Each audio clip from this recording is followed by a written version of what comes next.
Okay, Ricky, this is a video to maybe help you understand number 13. So, what you notice is that you are, maybe it might just be the language that's tripping you up. So, infinite summation means to add up all these terms. So, we want to say like 100 plus 25 plus 25 over 4 plus 25 over 16. And it might be helpful to rewrite this as, and then this is going to go on for forever and ever, following the pattern. We might want to think about this as 100 plus 100 over 4 plus 100 over, well, that's now going to be 4 squared plus 100 over 4 cubed plus, and now what we see is, okay, well, we could rewrite this again. That might help us. 100 plus 100 times 1/4 plus 100 times 1/4 squared plus 100 times 1/4 cubed. And at this point, I think you could probably see that the nth term is just 100 times 1/4 to the n minus 1. And just to be clear, this would be like our first term, our second term, our third term, and our fourth term.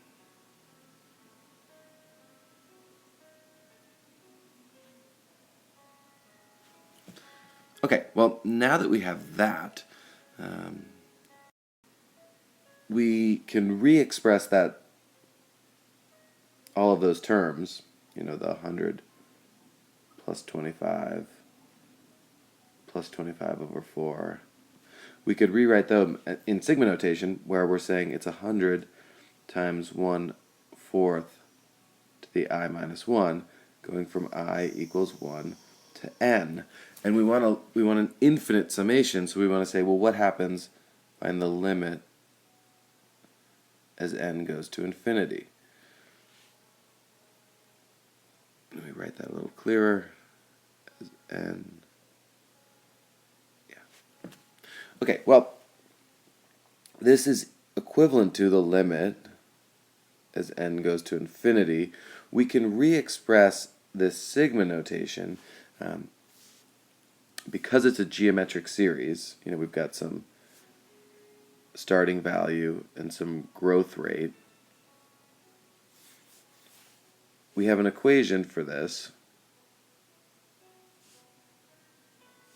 This just equals a1 times 1 minus r to the n over 1 minus r. So we could rewrite this expression as 100 times 1 minus r to the n over 1 minus r. But we notice that as n goes to infinity, since our r value, and I should replace that with 1/4, since my r value is less than 1, we know that as n goes to infinity, this whole chunk here is going to go towards 0. So we could rewrite the above as 100 over 1 minus 1/4, which is simply 400 over 3.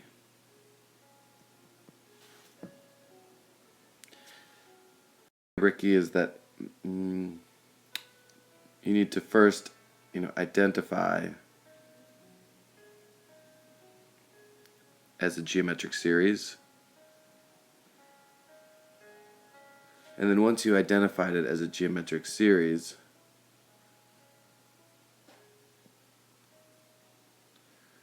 to re-express the sequence in terms of a sigma notation. And then the last thing is to say, okay, well, this equals this equation that we developed, but since it was an infinite summation, you needed to say, well, what happens as n gets really, really big or approaches infinity?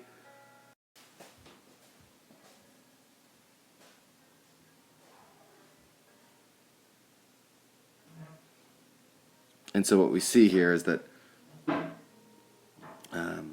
the r to the n term goes away, because as n goes to infinity, as long as r is less than 1, that value will approach 0, and so we get this nice tidy equation right here.